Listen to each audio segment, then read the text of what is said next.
Welcome to the mirror universe. Julian wasn't ready. I made it very No loud. one was ready.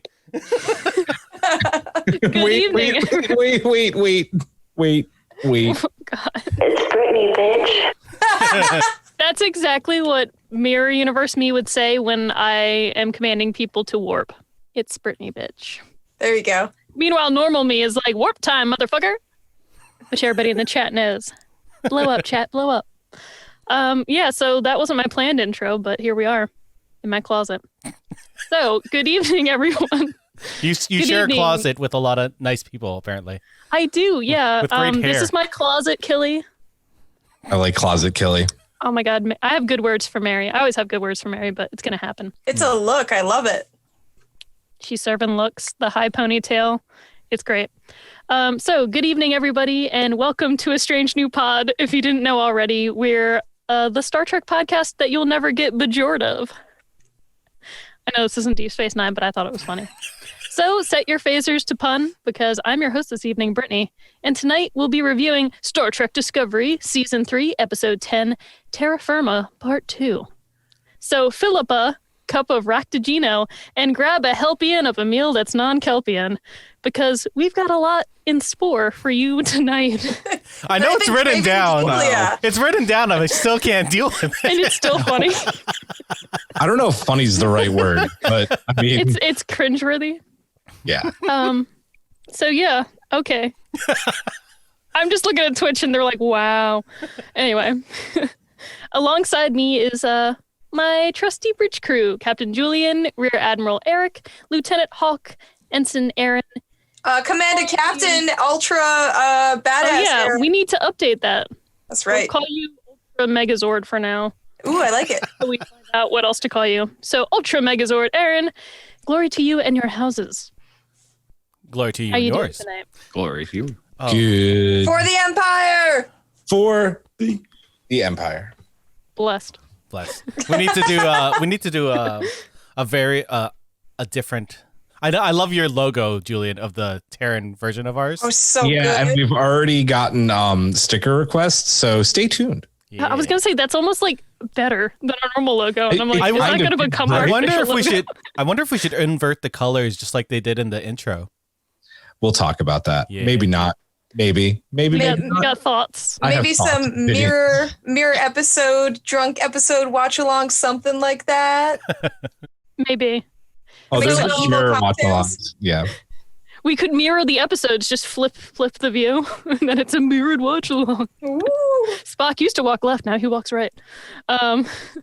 So of course, thank you and hello to our wonderful collective that are watching us live on Twitch right now. Keep the comments and questions coming all night long. And yeah, don't pull any punches on me. As always, a big thank you to Sam Dillard and Samo Studios for our trick-tastic intro and outro music that everybody was jamming to a little bit. Yeah, and I just posted the link if you want to download that and support Sam and Samo Studios. So hit that link and you can just listen to that loop all night long. ASMR, baby. It works. And if you want, I can record audio on top of it, which is me just whispering the worst puns. ASNP ASMR. ASMR. Oh, Yeah. There you go. That's too many letters. You're like, help me now. I'm like, puns. So we got some news this week. Big news, which is funny because we were just talking about this in our Discord. The Star Trek gods have finally heard our pleas. Lower Decks is headed to Amazon Prime. Woo! And it's like going to be an internationally. Internationally, Yeah. Yes. They got plans. It's going all over the globe, just like our podcast. I would love to know the details on how they negotiated that. Like, it must have been crazy. They just had literally Mariner show up and was just like, listen here. This is what we're going to do. This is I'm the gonna plan. dance in your blood. Exactly. Magmac's excited because Australia gets Lower Decks. Wait, is Mag the one from Australia? I don't Nope, know if she's- Magmac's from Australia, Magmac's but from she's Canada. So it's Canada, but she was excited Okay. about Australia in the chat. So Speaking of Australia, I'm wearing my Australian soccer jersey, my Australian nice. kit, because I guess I didn't notice this before, but one of our listeners who's on our Discord all the time is from Australia. Mhm. So yeah, if you want to join you want to be a member of our collective. If you're from Australia and you want to be a member of a collective, check it out. It's gonna be the worst accent ever. So on You to have to do more it the whole news. episode. wasn't bad. One day I will. I usually have a keyword. I say Ticonderoga, and then I'm right there in Australian. Ticonderoga. I'll keep going on. The thing is, you got to keep your A's flat. If you let your A's go all over the place, if you shift your vowels, then you're British, and it's just shitty and horrible. Now all I'm hearing is Thor's friend who's like, yeah, we got some Fortnite here. We got some. No, he's from New Zealand. First of all, It sounds like him. what we do, keep your what we do in the shadows ass out of here. Serious but good news. Friend of the podcast and Discovery Season 3's lovable Andorian, Noah, I hope I'm pronouncing this right, Averbach Katz, also known as @N_A_K on Twitter, is spreading awareness and fundraising for affordable insulin for all. We've shared the link to the donation site on our social media, and we're also going to try and put it in the chat below.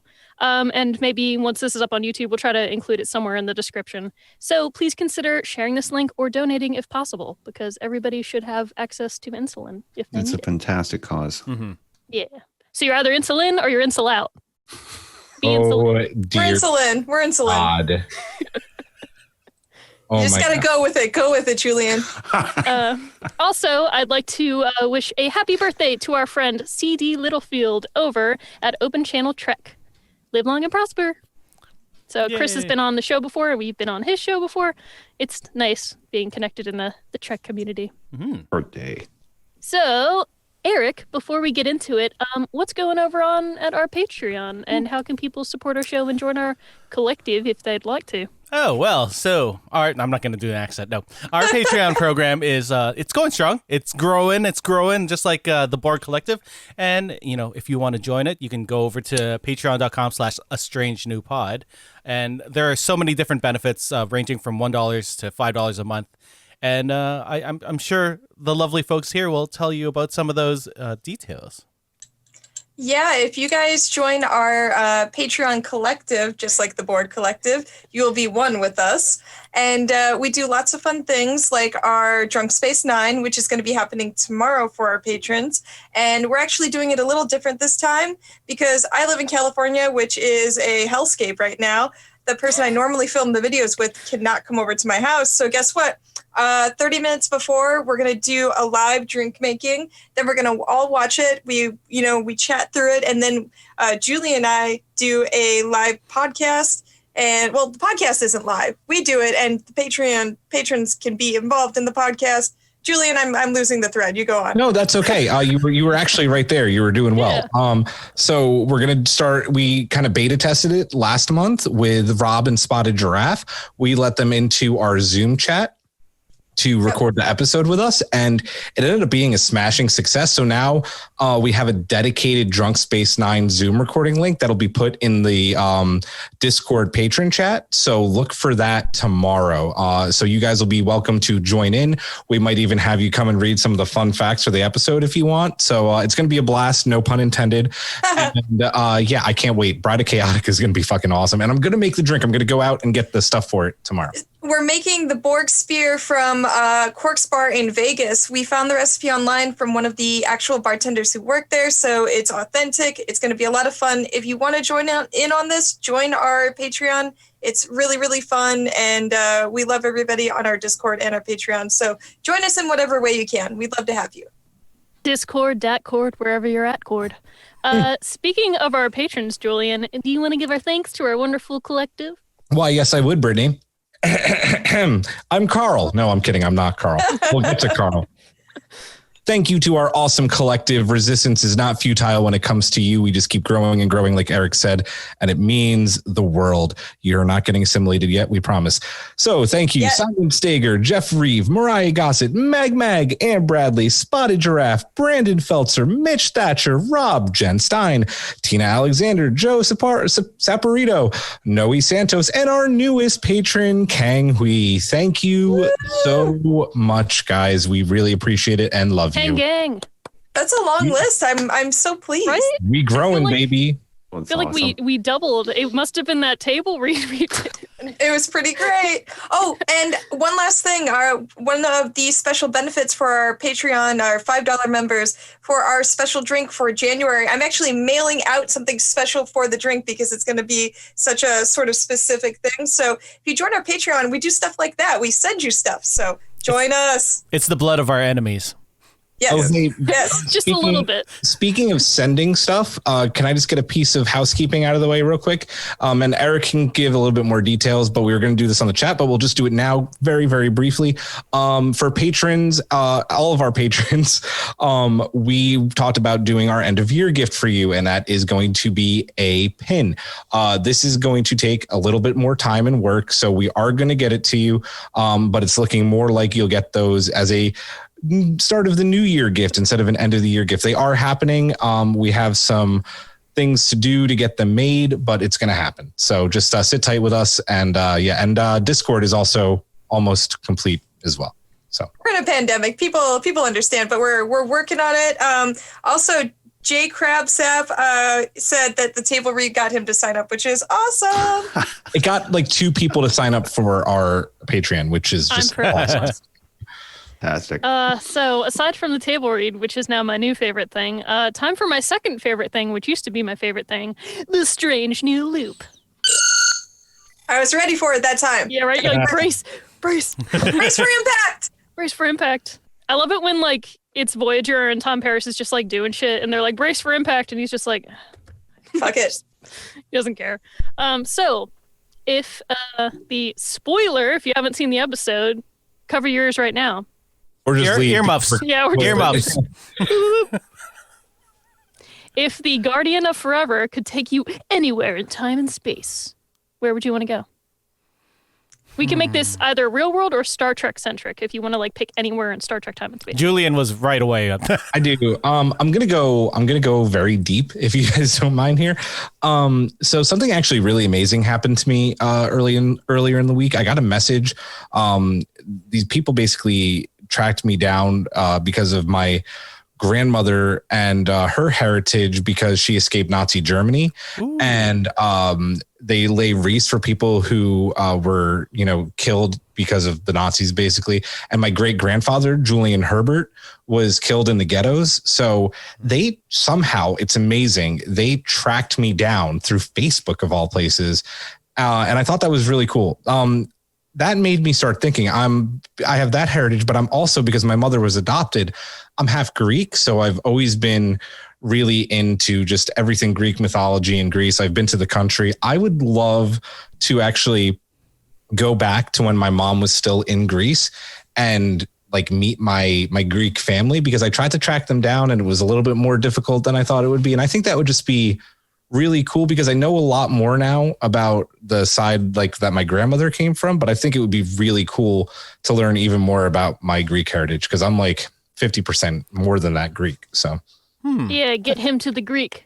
Wasn't that like a bad movie that came out like 3 years ago? It was all right. 10 years ago? Yeah, I don't know. It was all right.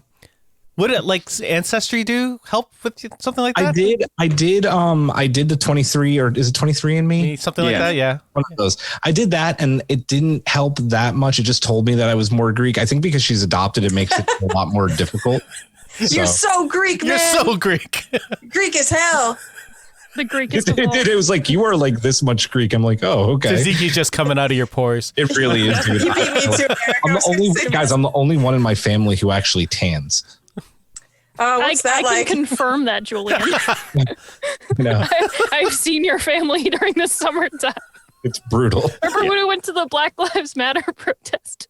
Yeah, it was. And I got sun, and your family was like, I'm red. We're fucking vampires. It was really hot that day. So my wife has the complexion of Aaron, and she's so happy for our children that they have my complexion. For real. We were hoping our kids would get my complexion and it didn't happen. I grew up in the Philippines. I lived there for 9 years and I didn't tan there, so it's not going to happen. I tried. My people tried. God. I'm sure they did. Yes. I ate the food. I think my feet are really small because of the sun or something. Someone told me that. It was bullshit. She was vanilla in Manila. But The illest of the illa. I'm moving on. Oh. that's okay. Eric and I will meet up at some point and we'll make amazing. Do you cook Yeah. Filipino food? Yeah. I make a good babinka. This is turning into a Filipino food podcast. Babinka, they on Blue's the banana Clues. leaves. Blue's Clues. What? Literally. So the guy is Filipino, and he just brought on his Lola, which is a new character, and they made babinka. And I was like, oh, That's Did it, crazy. Did it? Did they put the eggs on it? Yeah. I can't remember what they did. I was more surprised that it was happening. Yeah, that's at amazing. all. So, Aaron, where are you going? To my house for The Philippines, duh. Oh, I would love to do that. I don't know. Hawk it. If you got one before me, go, please. sure. I'll take this to the Trek universe and that, but at least once a week, I always think about the Borg and that. And if I had a chance, Oh, baby. You're gonna go to the board? I want to see He's gonna where it climb on board. started. Oh, okay, that's cool. That's cool. Yeah, You want to go back to the beginning? the Borg Oh, getting. God. You know, he was thinking of it and you stole Person it. to be assimilated. You're gonna be the first person ever. I'm fine with that. It would probably wind up being that, but at the same time, it's a mystery, and I've always wondered about it. And that, so yeah, if I had a chance, I would want to go back and see where it all began with the Borg. You're just sitting there like, this is so cool. This is so cool. God, Watch look at this. all Oh these my people. God, they're coming for me. Yeah, you're gonna be assimilated. You're so Canadian. You'd be like, okay. Cool. Oh, I guess. Almost like their point of singularity. Sorry about that. Sorry. I ran for a little bit. Oh, God. I mean, I would go to Voyager. I'm sorry. You guys know I love that. That's my favorite universe. And I just like the idea of the journey. Like, I think if you go, you would have to like lose your memory because then I would just tell them everything, right? I'd be like, oh my God, it's going to be okay. Well, except for everybody who dies. You'd be like, so this year of hell's gonna happen, but don't worry, nothing actually happens. Totally fine. You're gonna bone Chakotay, but not really. Yeah. 7, stay away from Chakotay. It's not going to work out. Not going to work out at all. Also, you and Paris have a kid, but don't worry about it. Yeah, you leave the babies behind. It's totally fine. They're lizards. Just gloss over that. It's totally okay. I don't want 7 and Chakotay to happen. I haven't reached that. Yeah. Shit, sorry. It's not spoilers. It was like 20, 30 years ago. So 20 like, years. I know, but Plot twist, Engineer 21 says Hawk ends up creating the Borg because he goes back to the beginning. it's that cause effect that, You're going to be your own crazy timeline grandfather. that loop. Exactly. The grand- It's a TNG finale all over again. Oh, We'll wow. all just we'll reach the stage where we're past denial and where, or which ones? Either way, bargaining instead of bargaining. You just had to get to the pun. I'm just like, grief, whatever. What are we talking about? Oh yeah, Eric, do you yeah. have It's one? my turn. Yeah. If I was being serious, I like Julian's answer because I would love to meet my grandparents. I never got to meet them because they passed away before I was born, and I hear stories about them, and that'd be really cool. But if I was going to do the Trek verse, I would totally go to the Enterprise era because. Of course you would. Because Yes. I Yes. think the beginning of the Federation is really cool. It's a really cool time in the Federation. So I would love to see that beginning. And I think It was a long road. it was a long road. And then Getting from there to here. then my ringtone can stay the same. Oh, God. Mag 47 says I want to bunk on Voyager. Yeah, me and Mag. Is it to me now? I Yep. think everybody answered, Yeah. right? I would go to Trill and hang out with the wormies. You I and just- Dax. You get that your Dax on. Yeah. Anytime in It's on particular Dax off. during DS9 What? time? During DS9 times? Yes, because then Dax is there. Jake Not there. She also would be on says, DS9. Joe says he'd go to the Cerritos. Oh yeah, that would be the most fun. You know what? You're totally right. Eat some Doritos. I do and- want spots. Eat Thanks, some Mag Mag. Mexican food. They love Mexican food on the Cerritos. I'm down with that. I feel like they should like Mexican food everywhere. Mexican food's Yeah, I agree. delicious. Right? It's forever. It's eternal. It is. Cake Like is cake. eternal. Nice Yes. segue, because that was mentioned in Discovery, and that's what we're going to talk about. So, we're going to move on to our Terra Firma Part 2 review and reaction. Because, we love a good two-parter. Hawk, would you be able to read our synopsis this week? Absolutely. So in this week's episode, Georgiou uncovers the truth about the plot against her, leading her to a revelation about how deeply her time on the USS Discovery has changed her. Now, this is going to be a fun episode because they completely avoid the B plot. Yeah, right. So, Mhm. the A plot, for those of you who are listening and hopefully have watched the episode, is basically Georgiou's stuff going on in the Mirror Universe. Carries on from last episode. And then the B plot is the Disco crew basically using the Emerald Chain subspace technology to boost the signal from the ship that's trapped in the Rubin Nebula. That's like the Kelpian ship. That being said, I'm not going to even focus on the B plot because it really... Yeah.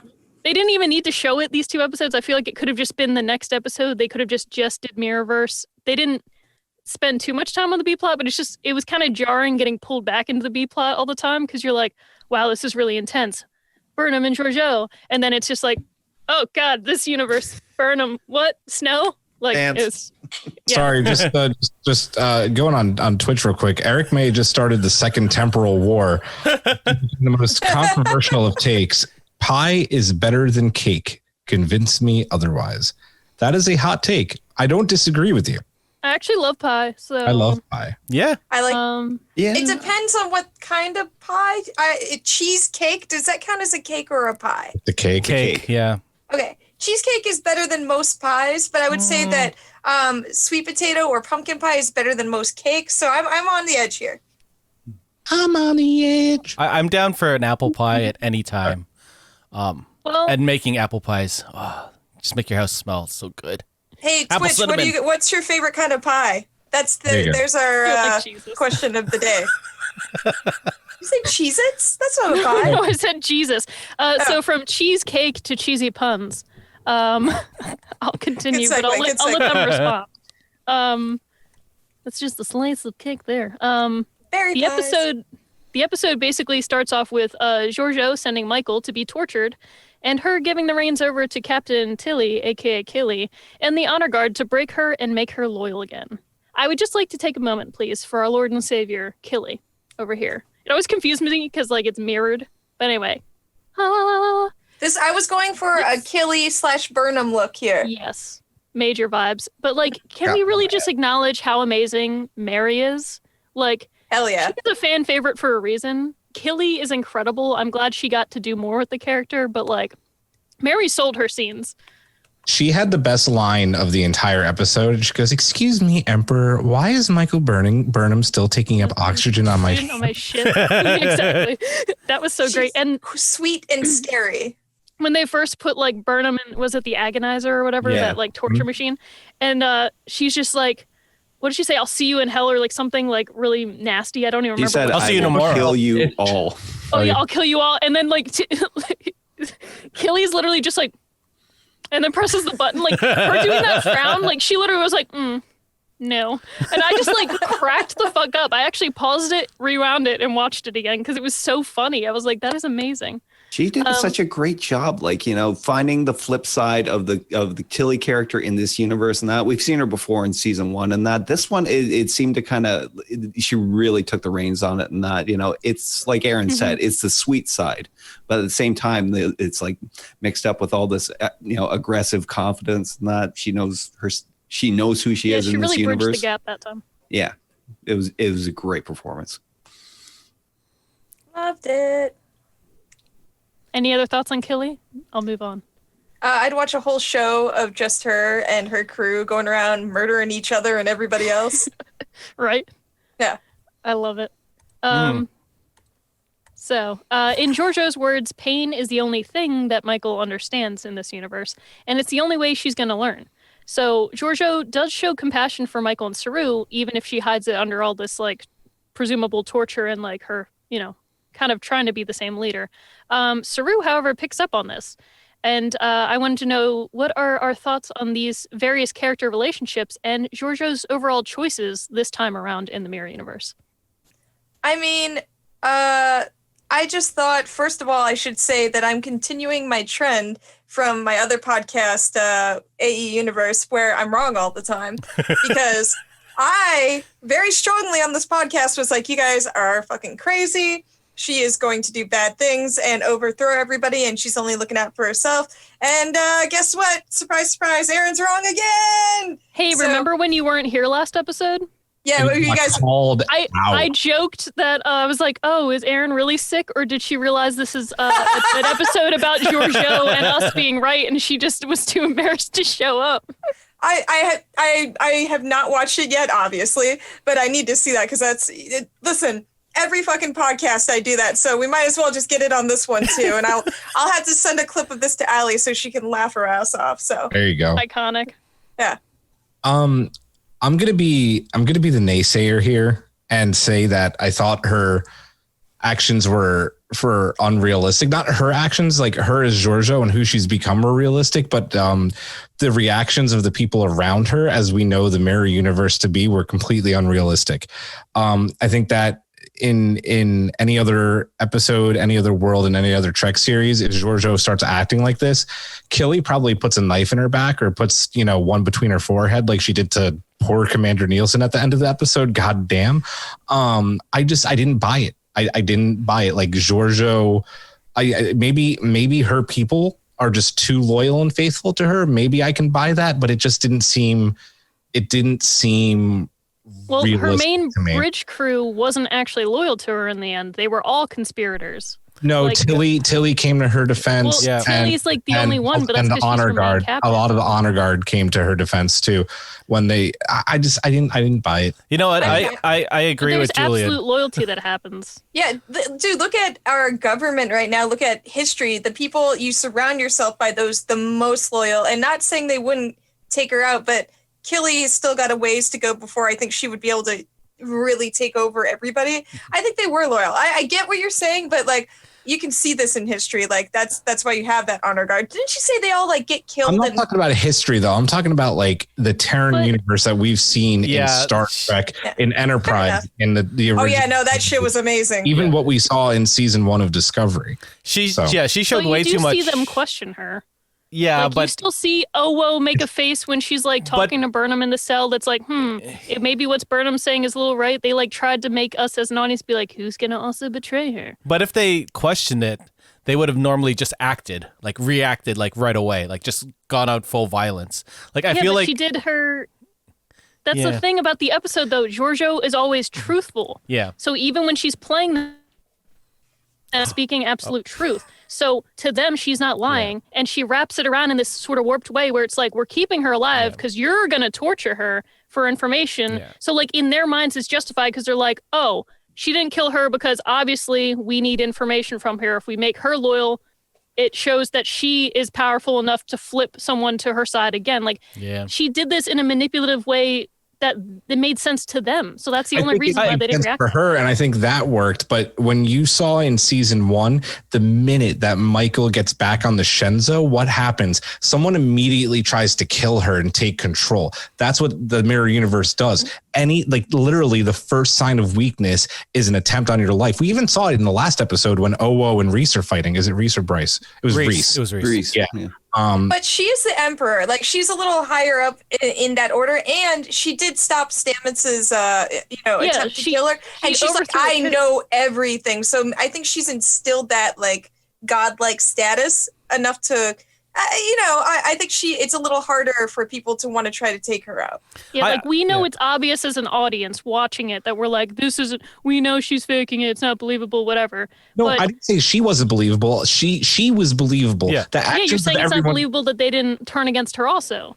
But then there wouldn't be any plot this episode. It would just be like, everybody on the ship's killing Georgiou. Like, it was all for character development. That would have been a better episode. I feel like I can see both points, but I fully expected every Terran to go against her and then the Kelpians to come in and be like, we're going to save the day because she had shown that mercy to Saru. And I thought Lorca would come in. I thought we would see either good Lorca or bad Lorca or some Lorca. Yeah, we got none of that. That was sad. No Lorca. That was disappointing. No Lorca and an Orca. He was our lost whale. He was our Orca we were searching for. Our Lorca. Lorca and an Orca. So, speaking of other things that might have been disappointing, maybe not, depending on who you are or what you think. We also had the series credits, which were reversed to reflect the mirror universe right after this part that I mentioned. And there was a Terran Empire icon behind the title card. Did we like this or not? Was there? Skip the credits. I know how Julian feels about it because he was like, where was the Terran Empire logo behind the title card? Did I completely miss that? I don't think it was there. Was it? I didn't see it. I watched According to the internet, it was. I didn't know. I'll have to look again. Twitch, if there is a Terran Empire and you could screenshot that shit, let us see it, please. You guys, I did the bad thing. I skipped the credits. Damn girl. I did not like these credits. I thought it was lazy. X-ray and then everything upside down. Like it's not the upside down, it's the mirror universe. Again, I can't believe I'm defending Enterprise right now, but look what Enterprise did with their opening. Their opening was so good. Oh, it was so good. Freaking good. This was just lazy. It's like, okay, the same theme, the same stuff, except upside down. Like, come on, people. I thought they were gonna, Yeah, if you're going to do the mirror universe, make it fun. Don't give me this bland, boring So shit. put mustaches on everything, goatees. Yes. Goatees, everybody. Yes. if you haven't seen the Enterprise intro for the Terran episodes, they pretty much showed, you know how the original Enterprise intro was like, hey, look, we're all going to space and we're going to go discover everything. It's been a long road. It's been the long road to discovery and whatnot. They changed it to a militaristic march, and then they had this like history of war that just kept on going to them like destroying planets. It was great. It was the best stuff Enterprise ever did. Let's be honest. That's right, Eric. I said it. I can't argue it because I haven't seen it. Star Trek. Just watch the Mirror episode. Those are the only ones you need to see. I was like, oh, this is great. Let's watch a whole season of this. Canceled. And they were like, nope. Gloria Zarafa says, you fucked up when Enterprise ones you up. Also, SGU was good.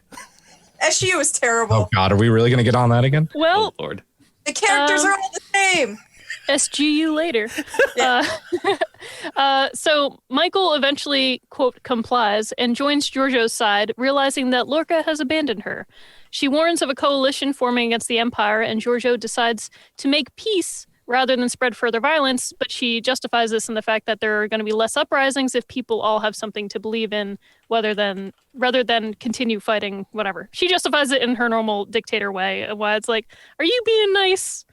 Anyway, Michael also kills her co-conspirators to prove her loyalty and works with Georgiou to try and hunt down Lorca. When they find one of Lorca's contacts, it is revealed that, shocking literally no one, Michael was faking it and it was a trap. What did we think of this final falling out and the bridge crew fight scene that ensued? I honestly don't know why Georgiou didn't see that coming. In that, knowing the Michael on both sides of the on both sides of these universes, and that they know that she's like the singular will who's driven to succeed, like in any mission that she has, and that Given that, like her scenes, like at in the beginning of that with the agonizer and that her throwing away the food and that, like it was amazing, and that actually kind of gave me some flashbacks to this old movie called Hunger from a few years back. I think I know that. Yeah, Steve McQueen directed it, and it was about this a guy in an IRA member named Bobby Sands, and that who held this 30-day hunger strike, and then eventually lost his life. But I think I've seen that. Seeing her in the cell and that, refusing the food, going back into the agonizer every day, and that, But I honestly don't know what Georgiou thought she could accomplish with the Michael race. She may have broken the bread, but she was not broken. No, Gloria Zarafa on Twitch said that she was hoping. I think that's what it was. She's been changed by our universe, and she has that hope now, and it's her child. Like even the situation's hopeless. She knows Michael Burnham. What you're saying is exactly true, but that doesn't mean that you don't try. And that's what Carl said too. You tried. Yeah, like it didn't work out. Yeah. She said it to Michael as she was struggling so much. She's just like, this is what parents have to deal with. It's the fact that you won't learn except for this way. And then she mentioned that like that's what she has to do for her to see anything. So yeah, I think she knew that she could be betrayed. I think she was just hoping for the best. She's like, maybe this time around things can be great and Michael and I can rule together. And then it didn't happen again. She's like, yeah, I don't know what I expected. And she still killed her. So I mean, that was some commitment right there.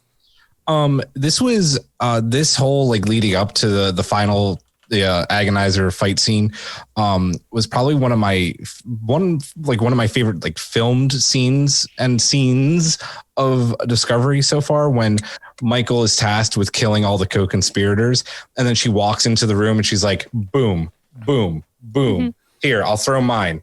No, I'm not going to do that. Never mind. But yeah, she's like, badge here, badges fucking everywhere. It's raining badges. That was awesome. And that convinced me. I was like, okay, she's in it. And then she kills Detmer. I'm like, she got it. And then she doesn't. And I just wish this episode did this fight scene 5 minutes in. I think Hawk or Eric said it. Like, let this episode be like them turning against Michael and Georgiou and them having to like fight the fucking Terran Empire. That's what I wish it was. Yeah, it was so but then badass. it would have been everything turns out fine because the two of them are working together, and then you wouldn't have had this. The whole idea, it was all a test. That's all this was. Yeah. So it was all about weighing. They had to give her an impossible outcome. It's the Kobayashi Maru. No matter, yes, that's the point. Like, oh my god, literally, this episode was "It's a Wonderful Fucking Life." Okay, they were saying, Georgiou, do you deserve a life? Like, can you earn it? Are you like, can we weigh you and you deserve to be given another chance? So they set her up with an impossible scenario where it's like, okay, you can do everything exactly the same. You can be as ruthless as you want. You can be as hopeful as you want. You can do whatever. No matter what, Burnham is still going to turn against you. No matter what, you will not break her. You can't bring her to the light. You can't do whatever. And then in the end, it still ends up the same way. And she comes back to reality. And it's that, like, you can justify or like see, was she really in the mirror universe? Did she really relive these things again? Did it really actually happen? Whether it did or not, it was still a test, and it was. I get it, and it was found wanting or not. I could have seen that happening, right? Like they could have like fought the entire Terran Empire, and then guess what? Michael's like, oh, they're all gone. Guess what? I'm gonna kill you now. It could have still been that same outcome with a more believable. But that could prove more so that it was a test and not reality, because if people aren't reacting the way you think they are, it's a simulation. And how many times in Star Trek have we seen holodeck stuff that's not adding up?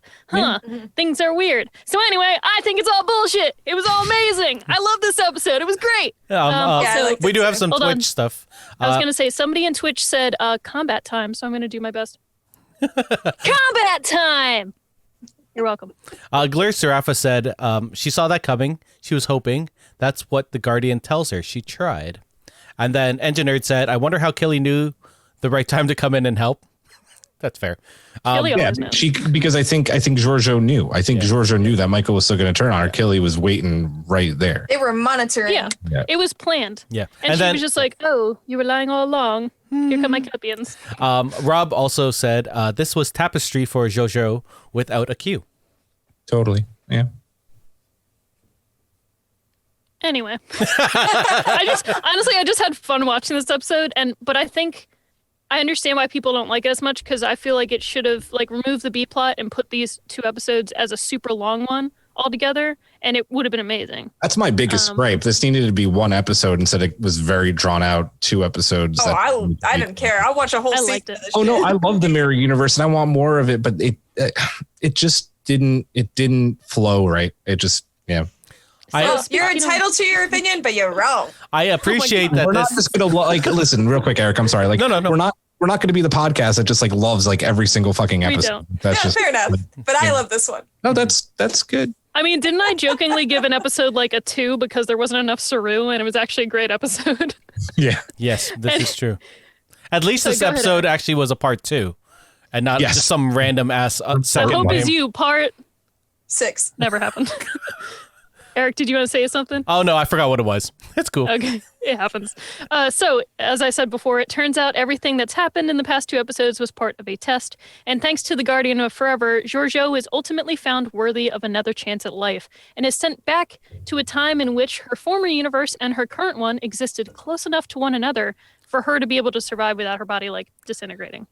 So, we were wondering, how were they going to get Georgiou to Section 31 for the spinoff, when Discovery jumped so far in the future? Like, it looks like this episode finally created that opportunity. So what are your thoughts on how this was done? And also, what do you hope we're going to get or see in regards to the new series? I thought it was wonderful. I love the door shattering and becoming the gateway. I thought this being a backdoor pilot to the Section 31 show was actually really cool. I like that we don't know what era she's going to. Yes. So hopefully it's another new time. 90s Trek. Oh, 90s no. Trek. That would be so fun. I hope it's back like what did they say, like 150 years prior, when they said that it was still together. It was still the mirror universe and their universe were still aligned. He didn't give Yeah. a time yet. Yeah. But he was Before like, the I'll take you Temporal back. Wars, right? Yeah. So I'm hoping Yeah. for that. That would be wonderful. What if it's Enterprise? Holy shit, Eric. Aaron just said it. What if she's fighting the temporal wars with Section 31? Oh my God. Could you Dude, imagine? that would be amazing. So- I don't I want to would see the definitely Enterprise watch that. then, though. No. Oh, Yeah, to answer Engine Nerd, I think they did mix in the original Guardian voice from TOS. They did. Yes, they did. Yep, they did. So if she is doing temporal wars, does that mean we get to see her go to these eras that we know and like costume change? That would Probably. Be cool. It's like it's going to be like the new Loki show. 30 Chicago. Basically, isn't she the same character? Yeah, she pretty much is like the Loki of Star Trek. I have so many thoughts on Loki. Effects are so good now that we could have people like Dax and other people come back and they could just, put dots on their face and they could make it like it's the same time. Terry Farrell looks exactly the same. She doesn't need You're not wrong. I was going to say, you just said Dax and I wanted to throw up because I'm so excited. Rob said on Twitch, I need the pilot of Section 31 to be called Terra Firma Part 3, so it gets a fucked up title like the season premiere of Discovery. And people who only watch that show are like, wait, where's Part 1 and 2? I don't understand. Oh, great. I, as an original series fan, and I think City on the Edge of Forever is regarded as one of the, if not the best episode of the original series ever. So getting to see the Guardian, like, it makes me happy that it wasn't Q, as cool as Q would have been. This is what I loved about the episode. Carl and him being the Guardian of Forever, the mixing in the voice. He's so good. I can't remember the actor's name. He's the dude from CSI. He's fantastic. I loved everything about that. And goddamn, their goodbye. Oh yeah. She did perfectly. This and the different things. Yeah. I love that. They showed their truest versions of themselves to each other. So before leaving with a heartfelt goodbye, Georgiou tells Michael that this universe is more brutal and Terran, and that although Saru is captain, he might not be the best captain for these circumstances. Oof. She implies that Michael should and will be a captain, and that she is capable of so much greatness. The Guardian of Forever also implies that this version of Michael Burnham is exactly where she needs to be, and that's something that she's been questioning all season. So what did we think of this exchange, whether it's between Georgiou and Michael or between the Guardian? And will Michael take the helm by the end of this season, or do you think this is setting up Captain Michael for the next season or the future? I don't want that. I don't want her to become captain. I do. I know. Saru be captain for more than a season. The captain hopping's too much. But I can see where they're setting him up for failure right now, unfortunately. Oh, wait, what if he becomes the head of Starfleet? Oh, the next admiral? But then we won't see him as much. I don't like that. That would be sad. Yeah, I'll be sad. I'll be like, Doug Jones, come back. I like that Carl, who was played by Paul Guilfoyle. Thank you. And he was so good, and his tone of voice just reassured Michael, and it was such a good scene, and you can tell that he's such a good actor just from that little bit. And the fact that Michelle Yeoh became more motherly in that moment than I don't think we've seen since the first episode of and even more than that, right, Eric? Like she's more motherly than even that. Yeah. Which is crazy to think. It was a heartwarming moment, and it pains my heart to see them not be together anymore, but I know they're both going towards better things because of that moment. Like when she asked, like, can Michael come with me? I was like, I know. I did actually cry this episode, but because of like the acting of like Sonequa and Michelle Yeoh were just like so good. And that's what made me cry. And I feel like that goodbye at the end, like it showed both of their characters have been such, like they've gone through a lot in the last few seasons, and Michael especially this season with like not being sure of herself and everything. And their journey together, I feel like people maybe initially just watching season 1 wouldn't even think like, okay, Georgiou dies and then, Michael's off on her own with the crew and everything. But like them meeting up and like being these opposites from these different universes, but then also actually being the same, like so much of it, it's so beautiful and complimentary that seeing them part, like it did make me sad. Like I know she's going to another show and it's going to be great, and she can of course carry a show on her own because Michelle Yeoh is amazing, but it really felt like so heartbreaking. It was almost worse than if she got killed off, Mm-hmm. Like I was just like, oh, this is rough. But I loved seeing that character development for them, and I think that's what sealed the episode for me as being a good one, was the way that Georgiou was sent off and the profound effect that it had on both of these characters. Like they are forever changed because of meeting their counterpart of the person they loved in the other universe. And it's such like a familial deep love. Like I love that it's not something that's like a forced romantic love or something like that. Like it was just like mother-daughter, cohorts in crime, like however you want to see it. It's just like this is what we meant to each other. This is how we see each other. And this is what we couldn't even see of ourselves. Yeah. And I was like, Glorious, or was Glorious Sarafa? No, it was it was Rob. Rob said she was so good as captain in the Seed Ship episode, but Saru, and that's what I want to say. In Die Trying, when Saru gives her the keys to go to the Seed Ship and she takes command there, that scene isn't there just to just to be another scene. That scene sets up how good she is as a commanding officer. And if you notice all the crew around her, how much they respect her and how easy they are to take orders from her. Mm-hmm. And then Georgiou saying that line about her being captain, again, nothing's a throwaway line on this show. That is setting something up that we've been seeing the seeds laid, no pun intended again for the Seed Ship, all season long. Saru is a by the book captain. These aren't by the book times. And as we're going to talk about, even Vance sees that. So I feel like this show has been setting up, this has been Burnham's journey to that captain's chair, whether it's the Shenzhou or the Discovery, or like, who said it? Help me. One of our Twitch people. Jay Krabs said Michael could get her own ship. Either way, she's going to be a captain. It's going to happen. And I think it's deserved as well.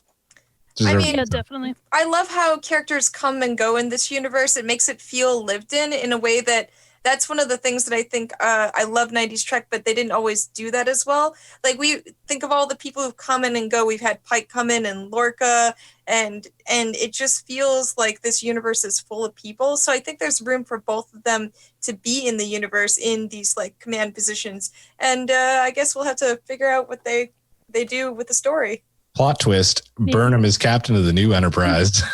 Oh, shit. Probably. The Enterprise XYZ. Or the Voyager J. They give it to Yes, I want to see that. Yeah, I love Captain Saru, and I also do, like, even from the first season, you're like, I can't wait till Michael's the captain. It's going to be great. But I do see how, like, I mean, you knew, because Vance has been... I'm just going to skip ahead to that, because I'm going to get in a whole conversation. So, first... how did you guys feel about the wake they had for Georgiou? Did you like that this was also, did you think this was a good departure for her and a nice send-off as well? Yeah, it showed that she affected all of them, not just in a negative way, which is, sometimes you think because of how rough she was with them, but they could all see the silver lining in her personality and what she brought to the ship. Definitely. What was it Saru said about her? She was blunt in her assessment. Yeah, and he said even the barbs that she sticks you with are... like profoundly true or something. They were like that. amazing. Yeah. He's like, they're brilliant. Yeah. I loved it, but poor Linus wasn't there, man. He's still shedding in his room. Yeah. Or he's still teleporting everywhere. Yeah. Probably. I really liked the wake they had for her in a way. I like how like each person's, the things they said about her like spoke so much to that specific character. And I love that Killy was just like, she's a badass. Cause like, that Tilly wants to be Killy and Killy's a badass and stuff like that. And then even OO was just like saying amazing things about her. And when it came down to Michael, and that really got me. That scene too, I was just like tearing up and I was like, this is a good send off because Michael knows she's not dead per se, but she is gone and she's not coming back. So you still do have to have a wake in a way because they're pretty much dead to you. But it was really nice how the whole crew was able to do that. And Saru saying that line about how like whatever she says to you, even if it can be mean, like it's actually this amazing truth that she says. I think that also ties into like really hitting home that theme of like, she just told Michael that she should be captain and Saru's not cut out for just the dark times they're in right now. So I think that's also foreshadowing that. And if Michael and he ever have a conversation about what she said or whatever, he might understand like and accept what Georgiou said, considering she did so much for him in the Mirror universe too, which he'll never know about. Sorry. This seems to be the destination for her in that. I mean, the show is Discovery. She is the star of the show in that. So it seems like it's an inevitable course for her in that to take. My concern is that, especially like, after seeing that scene with Vance and that, it's like she might be saddled with too much responsibility and too many rules in that position. So that's my only concern for Burnham going forward in that. Something inevitably has to change on the other side in that for her to comfortably take that position. Maybe that's why she gets her own ship. Or yeah. that's why Saru becomes the new Admiral of Starfleet, because I mean they've set him up this entire time to be like, we need to make this universe more Starfleet. Like, we need that. And I think that he could do that because he's been on this ship, and I think even he understands that he trusts her and that she has the best interest in mind, and he can let her go and trust her to do her thing the way that Admiral what's his name sort of was like, Saru, I don't like the way you did that. I think that he would do a good job of directing the whole thing and letting Burnham do her own thing. And I still think that he could be on the show. Like, I think they could make that work pretty well. I think that if he was the Admiral, I think the relations between the Vulcan / Romulan people would actually grow much better.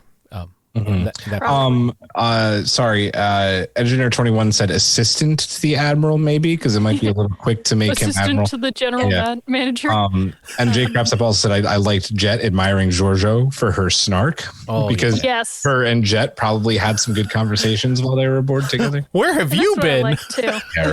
Yeah, Jet and all this isn't food, it's candy. Yeah. You're right. Accessory. Black licorice too. For God's gross. Exactly. So gross. So, I mean, we'll see. We don't know if Michael would, it's not like she's going to become a captain next episode or whatever. It might just be further along. But who knows? It's being pushed that way. So, speaking of Admiral Vance, who we brought up a few times, we're just going to mention the B plot right now. Admiral Vance and Saru having that discussion in regards to, heading for the Kelpian ship next episode. Vance seems to be on his unapproval train again. And to me, the character seems very back and forth. Like, I know that he's like very strict in what he's choosing, but like the specific things that he chooses to suddenly not support or support, like to me, they don't feel like they're always the same. Like usually you have like a blanket of like, I can feel that this dude's going to approve this or he's not. So like he would approve things Saru said before, and now he's like very anti-Saru, very pro-Burnham. Like, I'm just like, can you just like, I get you don't want us going on there. And he's like the glitchiness in the video, like that's on purpose. Also, on top of that. No, that's not on purpose. That's because they were near away. They were near the beta quadrant, like pretty much on the quadrant, the beta quadrant. You have to remember they don't have subspace. I have a massive issue with this because they don't have subspace communication anymore. Well, they were using the extenders. Like, that's what they were using to talk to Vance? Yeah, well, he's already installed them on the ship. But that's what I was saying. Like, it was glitchy. Like, it added to the stress of the situation because not only was he, like, being so, like, hard on Saru and stuff, but also he's, like, cutting in and out and, like, being more jarring of a presence than he normally is. Like, that's what I mean. It was on purpose. Like, they could have just had it be a smooth message, but, like, it's purposely unsettling where you're like, oh, why are you being such a jerk right now? So... yeah, I'm not really, I like the actor, but I don't really feel his character. Like, I'm like, eh. I feel like go ahead, Eric. No, I feel like we're supposed to feel unsettled with him because he's so pretty and he's so wishy-washy. Yeah. That's a good question, Mark. Didn't we all have the same feeling last week that Saru didn't go by the book and that he maybe wasn't making the right decision about not informing the Admiral, that he was being too personal about it? Yeah. Like, I think that Saru lied to Vance. I was gonna say I never say anything bad about Saru ever, so that wasn't me. That was me because I thought didn't lie. He withheld information. I think he's going a little too emotional with the Kelpians, just because he like when he first heard that they had joined the Federation, like it brought like his heart. Saru's been through a lot. He's been through a lot with his people, especially. So hearing that they needed help, he's just like, we got to help them. We got to do it. Did you say we had to kelp them? No, I should have though. Damn it! Yes, he fucking did. No, I didn't. Hawk, do you have any thoughts on this? More so with the character of Vance and that. Like, we kind of seen that wishy-washiness before and that, but I think I don't think we've seen like the guy's kind of true self and that. In a way, it kind of feels a bit like Lorca in the first season and that, and part of me is wondering if we're getting set up for that. Oh God! He turns out to be the big bad at the end of the season. All the Federation is all mirror people. I called it first episode if that happens because I did call it first episode of the season. Yeah. Or second, whenever the hell he showed up. Okay, so the elephant in the room here. After all the name dropping, no Lorca. Thoughts? No, I'm saying that because Lorca. Julian's gonna freak the fuck out. Boo. I was surprised. I Okay. thought it was going to happen. I wasn't. I think we all thought it was. I thought it was, but when it didn't, I was like, I'm kind of better with this. Yeah. I get not having Lorca. Okay, it doesn't work in the episode. It doesn't. It wouldn't have flowed right. It would be an unnecessary cameo. That being said, you don't name drop the motherfucker 80 goddamn times in the span of 2 episodes and then don't have him show up. Like, Maybe come he's on. coming back soon. You literally could have said his name once and then just referred to him as the traitor for the next 80 minutes of television. It was just like He could have okay. been the guy in that ship too, right? It could have been him. Right. Yeah, it was ridiculous. Like, again, bad writing. Not bad writing, just lazy writing. I think they're just building us up to be like, where's Lorca? Where's Lorca? What's he up to? Because we've been asking that ever since we fucking last saw him. We're never going to know because we're 930 years in the future now. So it's like a moot point almost. I wonder. know, man. I wonder if they did name drop him that much because they were supposed to have him, and then COVID happened and he couldn't come over to Canada. Edit Right? it out. Or maybe he's going to be on Section 31 too. Well, that's the thing. We don't know what happened to Prime Lorca. Because Mirror Lorca was the one that was in our universe, and he wasn't. Maybe supposed to be. Prime Lorca will show up on Strange New Worlds. So my thing is, in that simulation where, or if it really happened, that mirror universe, maybe he wasn't there because he's literally not there. Did you think of that, son? Oh, no, he's not there, but I he know. could have found a way back. They said that he and Mirror switched. Yeah. So I don't know, man. It just was lazy. Julian did not like this one, and that's okay.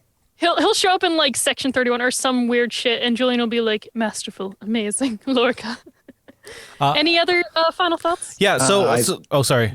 Go for it. You want to go go first? Okay. Anyways, I figure he just like to bring him in for a 5-minute cameo, not when he wasn't actually the prime focus of this 2-episode arc, would have been just He wasn't a waste the of Prime time. Lorca. He wasn't the prime Lorca this time. No. They kept bringing up his name because he was the wedge between Georgiou and Burnham and that, so he will always have a lasting impact between the two of them, so name I just dropping want to him. lay on Tilly right now. Just Whoa, that's a just, like, different looking at the podcast. picture.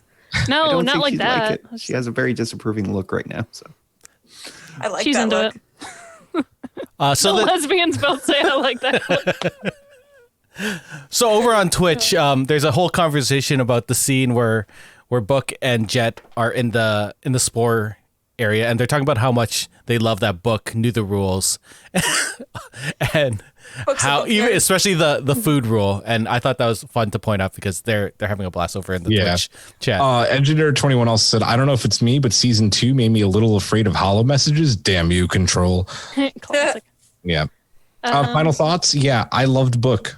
I loved that Book had his moment. That Suru was like, you'll find your moment, and he had his moment. And God, yeah, just like, yeah, the field guide was boring. So then I read the technical manual.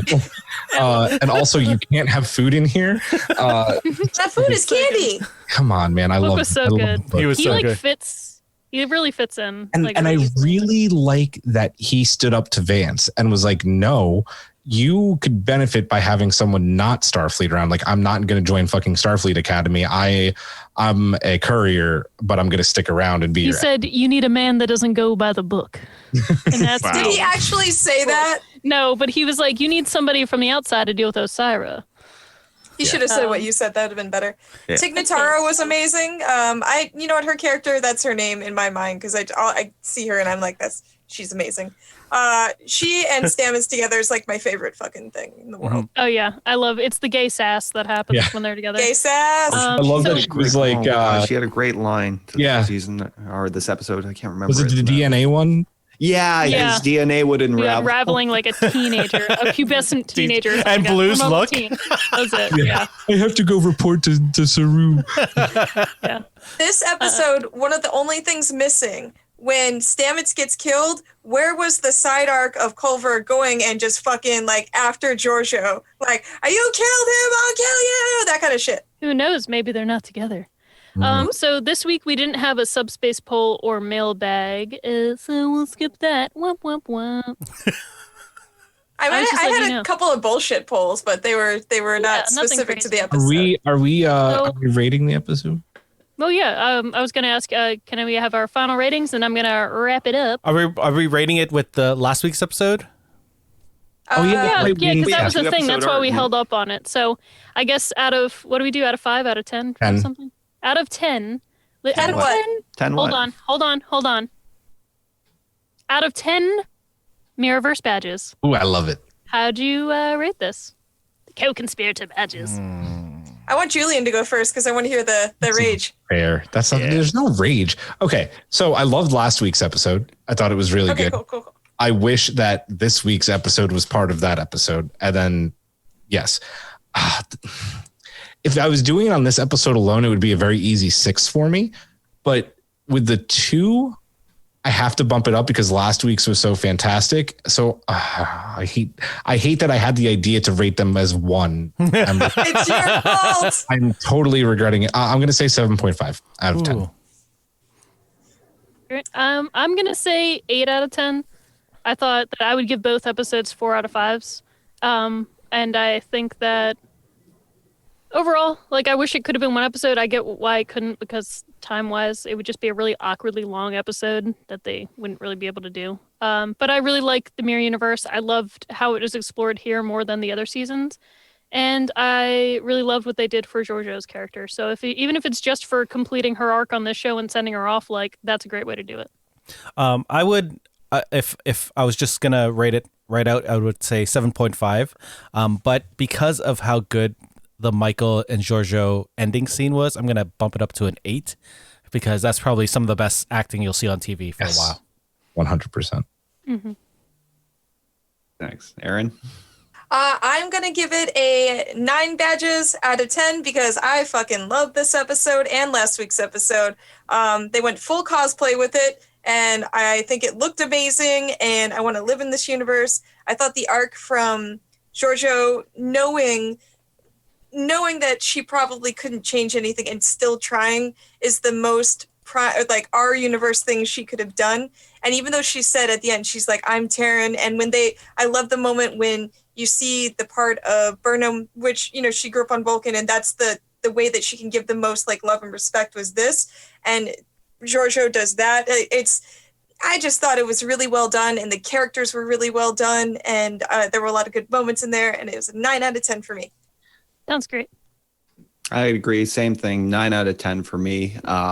This was, aside from like, a messy little insertion of the B plot and that, this 2 episode arc focusing completely on Georgiou, and that was great. I love how it kind of mirrored Michael's experience from the first season, her going into the mirror universe and that. And at the same time, the reveal at the end and that Carl wasn't a Q, thank God. I thought that would have been lazy writing. They actually did a deep dive into another, omniscient being in that with the Guardian of Forever and that. So that was fantastic. 9 out of 10 for me. I love it. So everybody gave their ratings? Yeah. Yay. So overall, we pretty much liked it. How about you? Me? I already gave mine. I did it early. She gave it 8. Yeah, I usually save mine for Oh, last. I'm an idiot. It's okay. On Twitch, so Jay Crabsap said that he originally gave it a 5. I think he was talking about this episode specifically, but then he changed it to make it an 8 for me, actually, because good points, Julian, because of it being the 2. Engineer 21, the ending is a 10 for me, but overall a 7.5.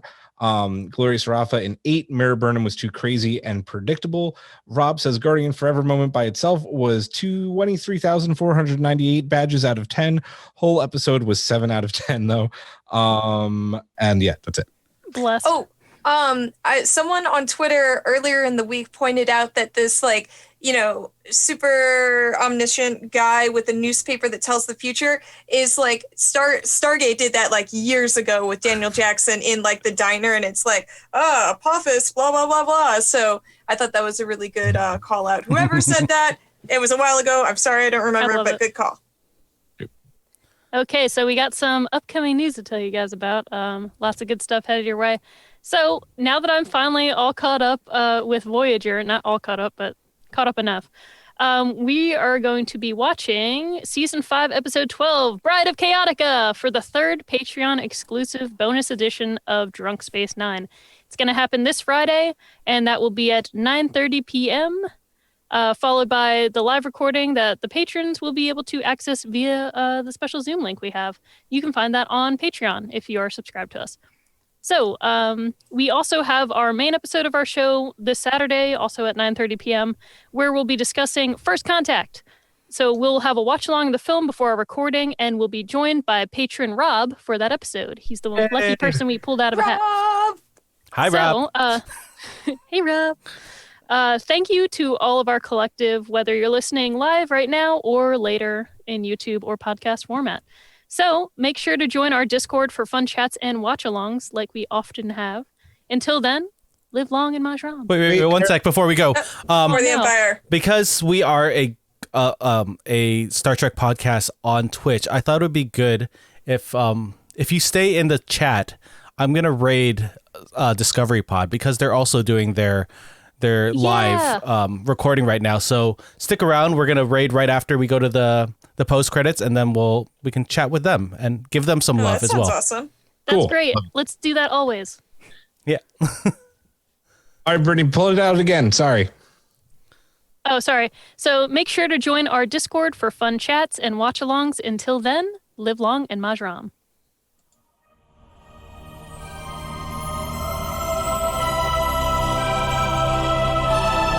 Thanks for beaming into our podcast today. If you want to keep the hailing frequencies open, you can subscribe on Apple and Google Podcasts, YouTube, and Spotify. Like what you hear? Put in a good word with Starfleet and leave us a 5-star review.